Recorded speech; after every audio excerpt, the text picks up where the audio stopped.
a few working parts to a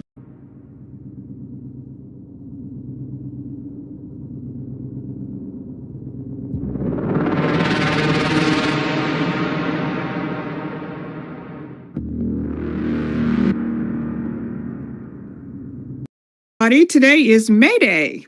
This is the 9th boot camp. Apparently, the people infected with TDS were out there having May Day protests, protesting Donald Trump and the horrible things that he's doing, which is really kind of ironic because May Day, of course, is supposed to celebrate workers, working class people, International Working Man's Day. And this administration and this president is doing more for workers and working people than anybody we've seen probably in a half a century. And I'm going to go through that a little bit in a minute, just in terms of some of the latest data that the administration is putting out. Again, as we often stress in these boot camps, we know that you can't go out and just slap people over the face with a whole bunch of numbers and say, look how good it is. Because people do have lived experiences. And obviously, with the price of gasoline right now, and the fact that bringing down prices in areas like meat, hamburger, and other areas is not something where you just snap your fingers and it happens overnight. So there's a lived experience out there where people may not be all that impressed when you show them some of these numbers right off the bat. The reason that we do this in many of our boot camps is so that you, the organizers, do have under your belt the knowledge and the understanding of just how transformative this revolution is. And then, as we always do in these discussions, work with each other to figure out what are the most effective ways to bring people into this new world. I last night had the opportunity to attend a very interesting event. It was a two-part event in Oakland County. The second part was a debate among our governor's candidates, which was certainly useful in terms of being able to get the lay of the land and make decisions in terms of who you think might actually be a fighter and so on. But it was an unusual debate because the first part of it was a panel discussion. It was held in an aerospace manufacturing facility in Michigan, and there was a panel of 4 people who represented manufacturers. And what really permeated the discussion, which I found quite uplifting, was this sense of the future. The word that they kept using was vision. It's so important that people begin to have a vision of the United States becoming a manufacturing superpower, and that it is beginning to happen. Again, it's not in the lived experience of a lot of the people that we're talking to, but it certainly is in some people's experience. This facility provides parts. The owner said, I don't think there's anything that goes into space that we don't, it's a machine tool place, that we don't produce something that has to do with it going into space. They have big banners on the side of the walls showing the different space projects that they're involved in. One is the Starship that they've made parts for and so on. But what was really exciting is the owner of the facility says the room that we're in right now, and it was a warehouse and there were some big machine tools off on the side. He said, the room that we're in right now was empty a year ago. And now it is fully functioning. And frankly, one of the biggest problems that all of the speakers addressed is the lack of skilled labor, the urgent need to bring people back into this productive sector. I thought it was extremely important because I think they did effectively communicate this question of we're going someplace new. We're once again pushing the frontiers. And I thought what was interesting is they all acknowledged that the tariffs are difficult, not because of the tariffs per se, but because of the uncertainty. You just had the Supreme Court overthrow one set of tools that the administration was using, so now they have to go back to the drawing board and use different kinds of executive orders and different kinds of tools. So they were honestly reflective of the fact that it's difficult to do things, especially when you're thinking of long-term investment, when you're dealing with these kinds of uncertainties, yet they understood how important it was that we were recalibrating our economy. So I wanted to report that because it demonstrated to me that when you can get across to people just how real this transformation is, and again, draw them into this new world, I think we're going to get a very different response. So what I want to briefly do is just give people another snapshot of what this administration is actually doing. Now, I would be remiss if I didn't locate it in the context of what happened this week, and I'm sure Mindy and Marcia might have some reflections on this too, because of course we had the visit of King Charles to the United States. Now, I don't think we planned to be on Capitol Hill at the same time that King Charles was, but it was certainly very appropriate because there he was clinging to the old order of perpetual wars, NATO, green environmentalism, and everything that the imperial system has done to us. I can't remember in his speech if he explicitly mentioned free trade, but that's certainly part of their package. And there was no question about it in terms of what his speech was doing. Come back under the imperial system.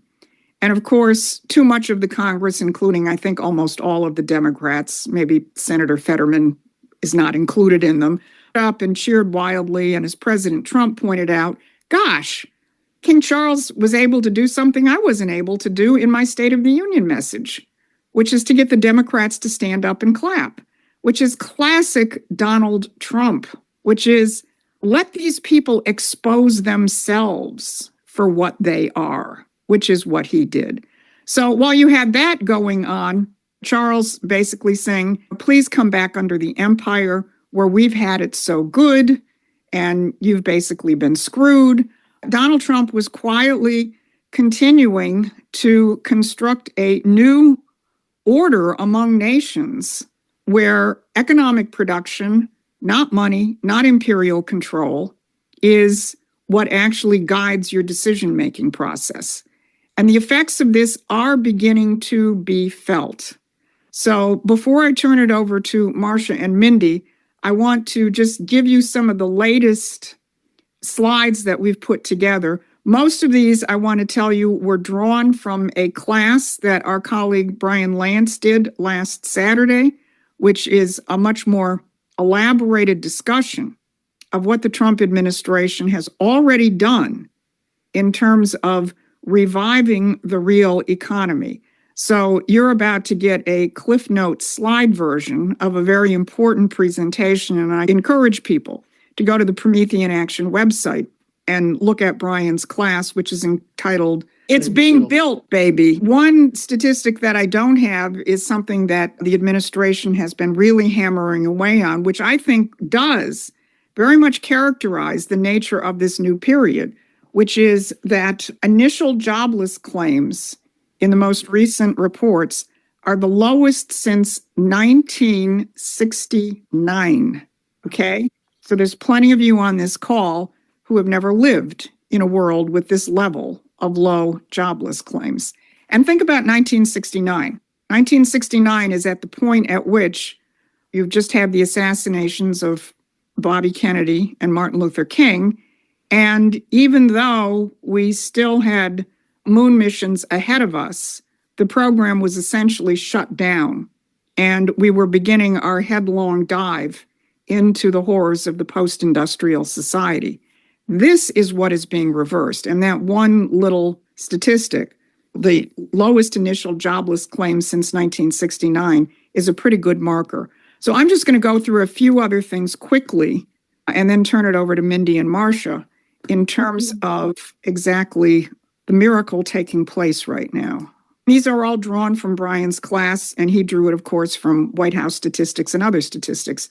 These are some of the key production indicators. And again, this is all based on the fact that your physical economy is your economy, not the money, not the perceptions, not the stock market. The first one, durable goods orders up over 8%. And this is in the full year of 2025. Look at this next one. Manufacturing construction starts in the last 12 months. Manufacturing construction starts, right? These are not pot dispensaries or shopping centers. A 20% increase. Machine tool orders, the very basis upon which your economy functions, up 22% in 2025. And then look at that last one.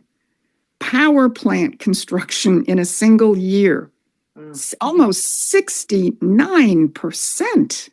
Now, it means that there are people who are living this experience, and it's the construction workers who are out there busting their butts to actually build this stuff. Here's again a snapshot of the machine tool question, which is the beating heart of industry. This event I was at last night, this aerospace company had primarily been a machine tool operation.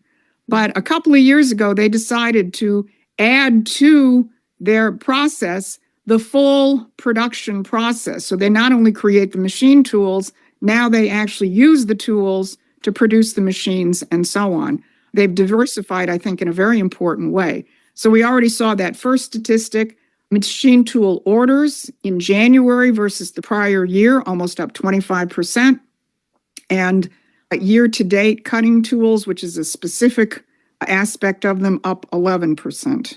And then we go back to this almost 69% increase in power plant construction. Now, a couple of weeks ago, this is stuff that was already in motion. But on April 20th, the Trump administration signed 5 different executive orders under the Defense Production Act to vastly accelerate, beyond this, to vastly accelerate our ability to build and produce more energy facilities, whether it's the producing side and also the generating and transmission side. And what the president said in this executive order was very interesting. He said, the government has got to intervene, and we need to have public-private partnerships because the markets have failed to see to what it is we need for our national defense and our national economic security. That is the American system. You see on the right side of the screen just some of the things that are involved in terms of the nuclear renaissance. This administration is going to use nuclear power to move us faster and farther into space. There's already a couple of little micro reactors that you can load on a big cargo plane, and they're being flown to a couple of Air Force bases, I think in Utah, I might be wrong about that, where they're going to be plugged in. It's like plug and play nuclear reactors. And I think the plan is to do it on July 4th. So happy Independence Day. And then a few other things where you see where the blanket that's been thrown over our ability to do nuclear energy development is lifting. New Jersey lifted its moratorium.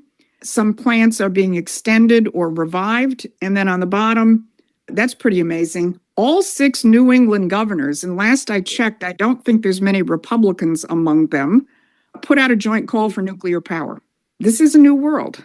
We kind of went through this in the last boot camp, but this is an increase over the previous month.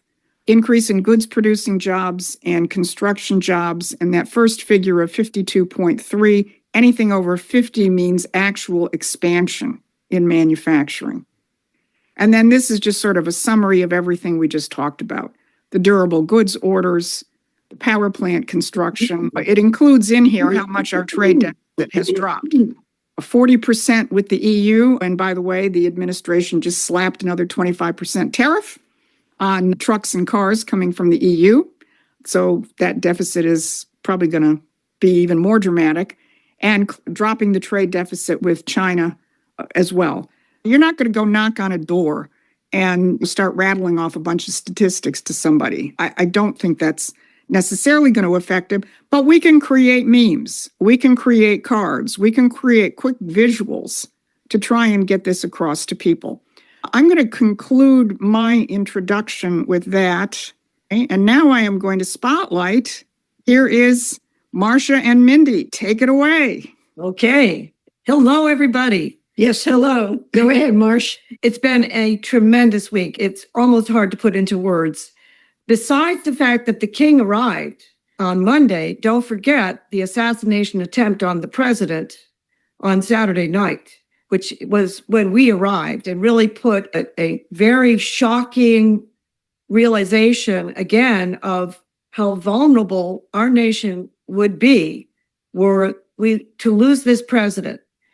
And also, of course, were we to lose the midterms? You could say the stage was set for exactly what Susan was going through to be able to be communicated to these members of the House and Senate. I will start by saying I've been privileged to be on all three of these trips to DC. We went last March, last October, and during the shutdown, and then this recent trip this week. But what we did different this time is there were 7 of us, I would say, seasoned organizers, and there were 8 volunteers that came in from all over the country. I think there were about 7 or 8 states they came in from. And this gave us an ability to much expand what we had done in our last 2 trips. I'll give you an example.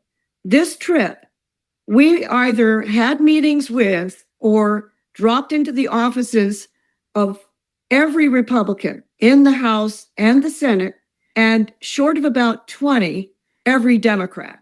And we only didn't get those 20 because we ran out of time.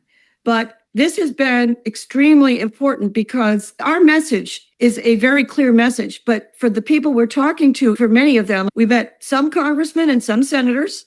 We met some, mostly aides.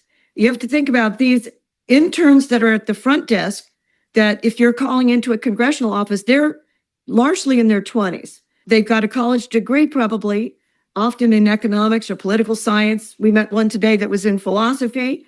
But the aides we meet with are a bit older, maybe in their 30s or 40s. And we would open largely with this idea of the American system of economics and ask them, have you ever heard that term? Do you know that's not just a phrase, but that was actually the name of the economic system that our founders starting with Alexander Hamilton and up through our tariff president McKinley after he was killed in 1901. That idea of the American system of economics was written out of the history books. And for many of the aides we talked with, they were not conscious of it. We were very interested to find some, however, who have studied Hamilton. And we'll talk about that a little bit more in depth. But some of them had some kind of inkling on the question of the British Empire as the enemy. But I think what we were able to do, I'll just showcase some of the literature we brought with us. We have the American System 2.0. All of this is available on our website, which we brought this on the last 2 trips, but I don't think people can read this too many times, to be honest with you. There's so much in here. And it also focuses on the method of Lyndon LaRouche, who was a subject matter in many of our briefings. And frankly, a lot of the older people we spoke with do remember Lyndon LaRouche. And those that didn't were very interested to hear what we had gone through in the past in the fight, like what Trump is going through today. We had the police dossier and talk about this being appropriate now on how the British murder our presidents, and particularly just going through, as the beginning does, on how President Trump was targeted by the British on the House of Lords report in 2018, and that they said that they believed they could survive 1 term of President Trump, but not 2. And then just showing them the British intelligence chapters on how Lincoln was killed, how McKinley was killed, how John F. Kennedy was killed. But here's our new baby here. We had this literally delivered the day we arrived. So this was perfect. The American system is back. Bye-bye globalism. I really encourage people to get this and read it. It's very short. It's got a beautiful quote on the back by Henry Carey, which we referenced many, many times, on the difference between the American system and the British system. And on page 10, and I often opened this up for the Congress people or the aides we were talking with, it's kind of what Susan just went through. It's entitled The Fruits of American System Reborn. And you just start going through how we're now number 3 in the world in steel production, how new mines are opening for coal, rare earth minerals, now processing plants finally coming back into the United States. Anyway, we showed this to many of the aides, and we've made the point, your office, your congressman, you people have to take these great successes that President Trump has already achieved. We made the point that this is basically a report card of what President Trump has done basically in the last year since Liberation Day on April 2nd when the terrorists began. We had also a leaflet just quickly to say on how we could work with them and with Democrats on codifying some of the executive orders that were not passed through the big, beautiful bill, one of which included the space program, ensuring American space superiority. And we got a lot of people responding, resonating with that, Democrats and Republicans. You might be noticing that Mindy and I are kind of flaunting the fact that we're MAGA. And there was some discussion about with some of our volunteers. Do you really think you should wear that hat into an office of a Democrat congressman or senator? We never suggested to any of them, here's what you've got to do. But I think we showed by our own example, and we had so many interactions with Democrat offices where we basically went in to say, we're coming in to reach our hand across the aisle and to make the point. We come out of a movement that was founded by Lyndon LaRouche 50 years ago, which was in the tradition of John F. Kennedy, of Franklin Roosevelt, two great presidents that I'm sure President Trump has studied. I know the whole idea that Trump has made of the Republican New Deal, which is on our half-page flyer. We made an emphasis of that in many offices. I would even ask the aide, do you know where that term, the New Deal, came from? Some of them did, some of them didn't. And we also pointed out that many of the members of Trump's economics team have already studied the Freedom's Forge book. I think that was, if I'm not mistaken, Herman Miller. It's a very important book if people have not read it. It's an amazing study of how the United States was able to get out of the Great Depression of the 1930s. Franklin Roosevelt was an American system Hamiltonian president, and he used those principles, which built this country up, obviously, because we faced World War. We had to be able to feed three armies. We had to be able to supply three armies. How did we do that? It was done under the same methods that President Trump is now using today, including the Defense Production Act. Remember, Trump has now, as of April 20th, declared a national emergency going back to his executive order in January of last year on the energy emergency, that he is now basically taking the gloves off. We've got to build the turbines. We've got to build everything, the components of energy production, which we sent off across the globe in free trade and globalization, and frankly have left ourselves terribly, terribly vulnerable. So that's sort of an overview from me. And then Mindy, you can fill in there. Okay, I'll add a few things into it. Thanks, Marcia. So, as Marcia was just saying, arriving right at the time of the attempted assassination against Trump and other members of his cabinet, our police dossier pamphlet, this got a lot of attention of people. And connecting it up to the fact that President Lincoln, President McKinley were putting forward the American system of economics. And this upset the British very much, to the point of assassinating them. And we reference a lot what President Trump said that night when he said he studied the question of assassinations. And he referenced Lincoln and McKinley and said, when you're really accomplishing something, when you're really doing something, they come to get you. And that something that you're doing is the American system. And we really stressed in every meeting, whether it was with a congressman, senator, or an aide, that we had a setup meeting, and thank everybody on this call who helped to set up the meetings for us.